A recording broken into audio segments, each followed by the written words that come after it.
Halo guys, balik lagi di channel YouTube gua. Hari ini kita akan coba nyamar jadi pengemis. Terus kita bakal lihat siapa orang yang nanti baik ke gua.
Karena lu udah baik sama gua.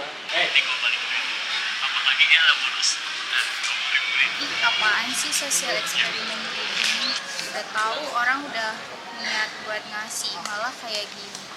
Apa-apaan coba pengen banget dipuji gitu. Halo teman-teman, nah kali ini aku mau bahas tentang sebuah materi yang berkaitan dengan psikologi, yaitu persepsi. Berangkat dari bahasa Inggris, yaitu perceptio, atau memiliki bahasa latinnya yaitu perceptio, dari persipere, yang artinya menerima atau mengambil. Persepsi ini memiliki arti yang sempit, yaitu penglihatan, atau bagaimana cara kita melihat sesuatu. Yusuf menyebut persepsi sebagai pemaknaan dari hasil pengamatan. Gulo mendefinisikan persepsi sebagai proses seseorang menjadi sadar akan segala sesuatu dalam lingkungannya melalui indera-indera yang dimilikinya. Rahmat menyatakan bahwa persepsi adalah pengalaman tentang objek, peristiwa, atau hubungan-hubungan yang diperoleh dengan menyimpulkan informasi dan menafsirkan pesan. Atkinson, persepsi adalah proses saat kita mengorganisasikan dan menafsirkan pola stimulus dalam lingkungan. Verbeek, persepsi dapat dirumuskan sebagai suatu fungsi yang manusia secara langsung dapat mengenali dunia real yang fisik. Gimana? Udah bingung? Sama, saya juga bingung. Tapi simpelnya gini, persepsi adalah proses pemaknaan akan sesuatu yang diterima oleh panca indera yang menghasilkan sebuah tanggapan. Contohnya dalam video tadi, saat seseorang memulai sebuah aktivitas yang ditujukan untuk membuat sebuah sosial eksperimen, dilihat dan ditanggapi oleh individu lainnya sebagai sesuatu yang menjadikannya buruk. Padahal tujuan utamanya hanya untuk membuat sosial eksperimen. Karena persepsi ini sifatnya pemaknaan secara individual, maka persepsi yang dihasilkannya pun pasti juga berbeda-beda. Hal tersebut dipengaruhi oleh dua faktor utama, yaitu faktor internal dan juga faktor eksternal. Yang pertama ada faktor internal. Faktor internal sebagai alat penyeleksi sebuah persepsi. Faktor ini berkaitan dengan diri kita sendiri. Ada beberapa faktor internal yang berpengaruh pada persepsi seseorang. Yang pertama ada kebutuhan psikologis. Kebutuhan psikologi seseorang memengaruhi persepsinya. Kadang-kadang ada hal yang kelihatan yang sebenarnya tidak ada, yang diada-ada karena kebutuhan psikologis dari si individu tersebut.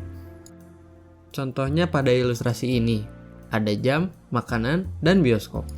Jika kita sedang terburu-buru, yang pertama kita lihat adalah sebuah jam.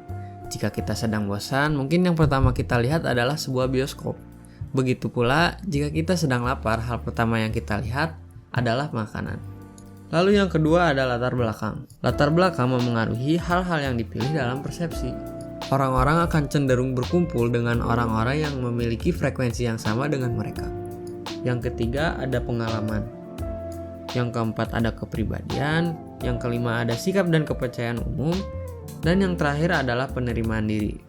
Itu semua adalah faktor internal yang memengaruhi persepsi seorang individu. Yang kedua ada faktor eksternal. Faktor eksternal meliputi bagian di luar dari diri kita, seperti intensitas, ukuran, kontras, gerakan, ulangan, keakraban, dan sesuatu yang baru. Nah, jadi gitu teman-teman persepsi itu. Nah, segitu dulu aja. Mungkin mungkin materi yang dapat kami sampaikan. Kurang lebihnya kami mohon maaf.